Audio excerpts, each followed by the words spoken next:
Welcome to Mainland Television Regional News. I'm Graham O'Brien, and coming up in today's news, 1080 threat to Fonterra, Nelson is the way to go, all aboard for a trip to China, and much more. New Zealand supermarket chain Foodstuffs have sent their online customers assurances that milk powder will remain safe and that they are putting additional security and controls in place to safeguard infant formula. This is after news broke yesterday that threats had been made to New Zealand's milk powder industry late last year involving the poison 1080. A Facebook user has posted that their local SuperValu supermarket has now withdrawn all baby formula from their shelves as directed by their head office. This poisoning threat was made in the form of 2 envelopes sent out containing what we understand was industry standard 1080 poison mixed with milk powder to Federated Farmers and Fonterra in November 2014, which tested positive for the presence of a concentrated form of 1080. The enclosed letters threatened to contaminate infant and other formula with 1080 unless New Zealand stopped using 1080 for pest control by the end of March 2015. The letter writer threatened to disclose the threat publicly if the government did not meet their demand by this time. The matter was referred to police and a full investigation has been underway since November while being withheld from the New Zealand public. Police this week are calling this a blackmail attempt, while Prime Minister John Key referred to it as an act of terrorism once news broke. The lasting effects of this on our milk powder trade internationally and our economy is as yet unmeasurable, and the government is currently in damage control with trading partners who we believe were notified in February. Trading of Fonterra shares was suspended briefly yesterday by NZX in what could be perceived as a reaction to the local news breaking. However, Fonterra Cooperative Group 010 bonds are remaining suspended pending their maturity. The anti-1080 party leader and founder Golden Bay man Bill Wallace had been busy all morning fielding calls from media about this threat when Chrissy Small caught up with him by phone for comment. In the last 24 hours, the news has broken out that there's been threats right back in November towards the milk powder industry in New Zealand by what seems to be a fanatic. What are your thoughts on this? Oh, hey, I was pretty gutted when I heard it and really disappointed. We've obviously just tried to debate the issue of 1080 politically and through the media, and it's just a real shame that somebody's done something as stupid and as irresponsible as this. Yeah, now this has put quite a blight on your defence of your stance, really, hasn't it? I hope not. I hope there's people out there can see the difference between this sort of ransom attempt and logical, sensible debate. And there's a lot of intelligent, well-informed people out there who are questioning the value of 1080 and whether it's actually achieving what DOC are trying to tell us it's achieving. And that debate will go on, I'm sure. If we're all lumped together, well, that's a shame, and I just hope that doesn't happen. Now, look, obviously the authorities have known about this threat since November. When did you find out about it? TV3 rang me mid-afternoon yesterday and asked me to stand by to comment on a breaking news story, and I was trying to ask them what it was about because obviously I don't like commenting on something I don't feel informed about, and they said, well, I just have to wait to listen to the story, and I was pretty gobsmacked when I heard it. So that was the first I knew of it, yeah. Okay, so you hadn't been approached by authorities to ask whether you would have any idea who could be responsible then? No contact from the police whatsoever. Do you know some fairly radical people that could possibly do this sort of thing? No, look, I've met people that have gone to protests and stood with signs at the road when they're doing their drops, but yeah, certainly nobody radical enough to actually do something like this, yeah.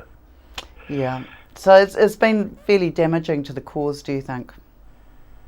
I hope not. Look, there's a lot of topics that, look, New Zealand First and United Future are totally opposed to the use of 1080 in New Zealand as well, so it's suddenly going to stop Winston Peters getting in Northland? I don't think so. And we formed a political party that didn't get anywhere. We've just tried to raise the level of the debate a bit.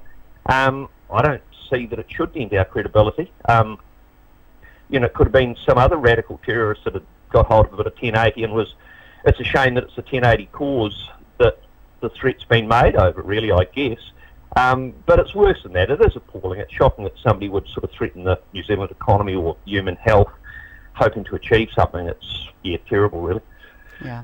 Well, the repercussions of such a threat are quite widespread, aren't they? So, Bill, thank you very much for your time today. It's a pleasure. Hopefully we'll be able to do a real interview with you very soon. We asked people in the street what they thought of this threat. How do you feel about the 1080 blackmail threat that's been aimed at Fonterra Milk? I don't think there's any need or benefit to that. Just shocking. Irresponsible completely. Don't approve. There's other things you can do than being stupid and jeopardising our business and market and so forth. That's very silly, and we've had enough scares with Fonterra in the past over in China, so we don't want any more. Terrible, really. Yeah, no, it's a pretty extreme act, and it's almost like a terrorism act, really, when you think about it. It's pretty terrible when you think about wee fellas and what it could do. So disgusting. Right, in my opinion, if you dislike 1080, it's got nothing to do with the situation at the moment. I think that's a very, very hard thing to be doing. What's your opinion on the police and government keeping the threat secret since November? Well, they shouldn't. They should be open and come out and not be so secretive. And they're getting very secretive at the moment on every deal they're doing till it's accomplished, so that's not very good. Neither here nor there. They explained the reasons for it this morning on the TV. And what do you want them to do? What are the options? It doesn't really affect you and I on the street, but they have their reasons for it, and I don't see there's any need out there to put fear into people that not relevant. No, so completely against it. I think there's better ways to protest. Sure. Yeah. And how do you feel about the police and the government keeping it secret that there's been a threat since last November? Yeah, I suppose they have to do due diligence and see where the threats come from. So, I'm not critical of them at all, but I'm sure they're doing everything in their power to get to the bottom of it. But it's the last thing we want in New Zealand, really. Yes, I am, because I feel that they would do what they needed to do. Excellent. Fantastic. Nelson's reputation as a boat building capital will be put to the test this year as Nelson-based company Amex takes on building the first of 6 inshore fishing boats for iwi-owned Aotearoa Fisheries, who after weighing up the worldwide competition decided Made in Nelson was the best option for the $30 million contract. I talked with Aotearoa Fisheries CEO Carl Currington about the reasons why they chose our city. Good morning, Carl. Thanks very much for taking time to talk to us today. It's a very exciting time with boat buildings coming down here. Can you tell us a little bit about Aotearoa Fisheries and what's the main aim for building these new inshore fishing boats? Yeah, sure. So Aotearoa Fisheries, we're a 100% iwi-owned business. We're operating across all parts of the fisheries sector. So we have direct operations in inshore finfish and lobster. We have power operations and Pacific oysters. Those are our main direct businesses. And we also own 50% of Sealord, with the other 50% owned by Nisui of Japan. So that's a long-standing joint venture arrangement we have. So that's what we actually cover.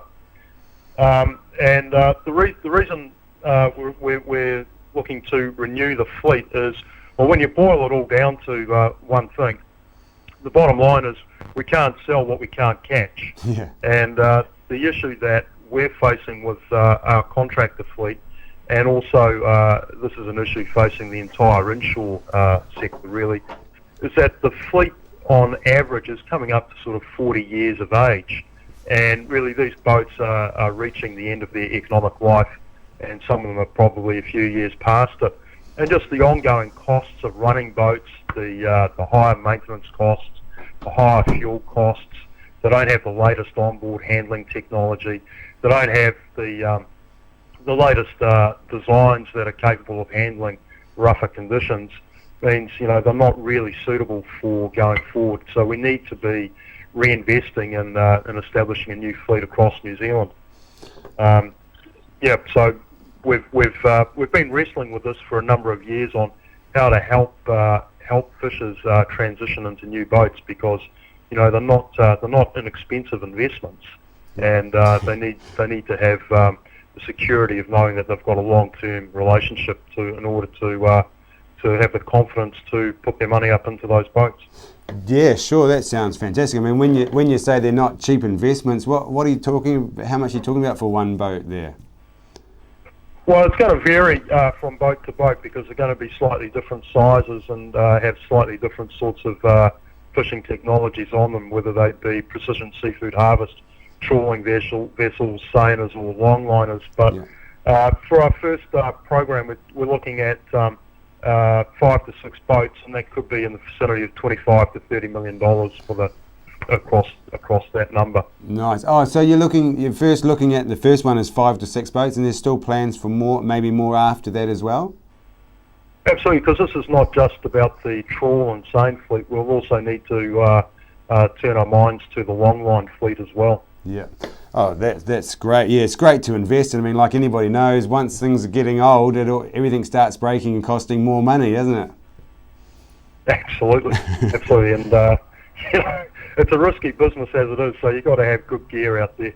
Yeah, sure. Hey, why did you pick Nelson over the other centres around the country and also other countries around the world? I mean, now we're a global economy. You can build things anywhere you like. Why come to us?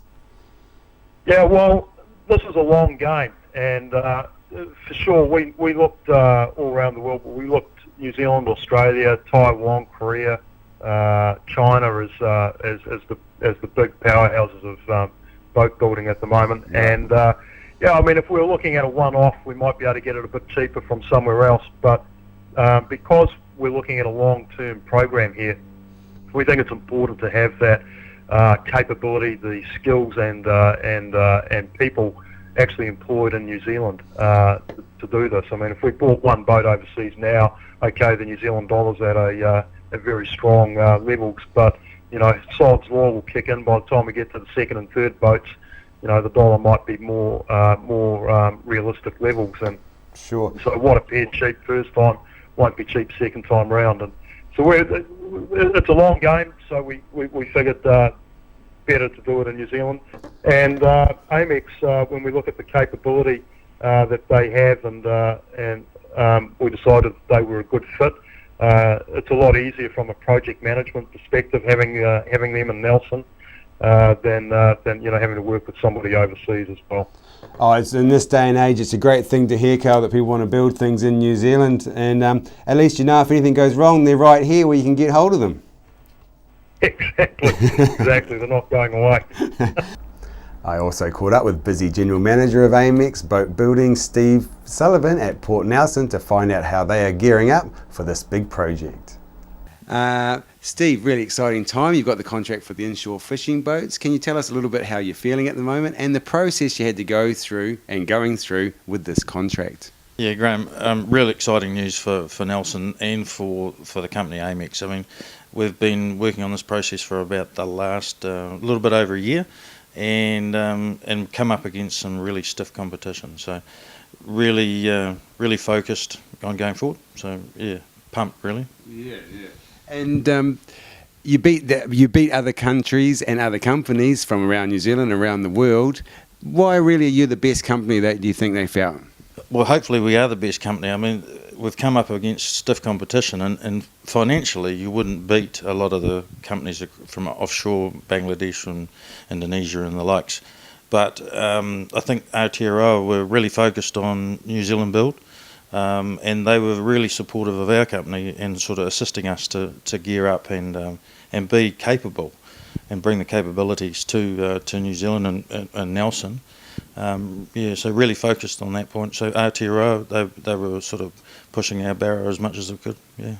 Yeah, with such a big contract coming in, this is only one of the first of 6 boats this time, and there may be more after that. Can you share any details of what you're going to do for your company? Do you have to grow it? Do you have to have more people? Lots of jobs around the place? Yeah, it's quite a huge growing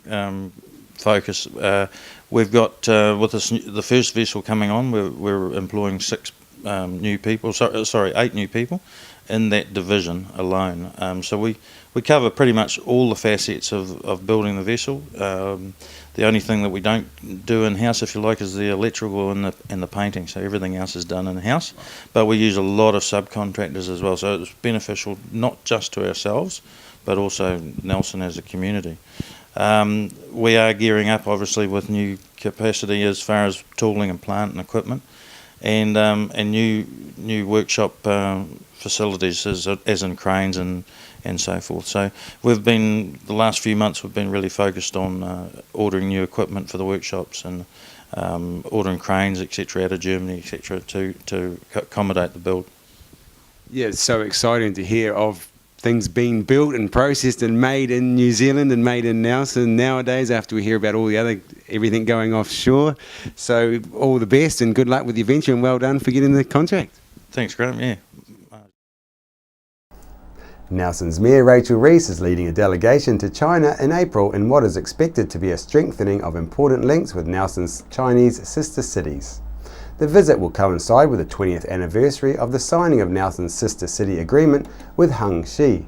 The Mayor said that Nelson City had received an invitation to mark the 20th anniversary in Hengxi, and she had accepted on behalf of the city, as there's value in ensuring these relationships endure, with the visits being about enhancing Nelson's economic, social and educational links. China is New Zealand's largest trading partner, and it's its biggest source of foreign students. After the break, we'll bring you the latest weather update and some events and happenings coming up from around the region.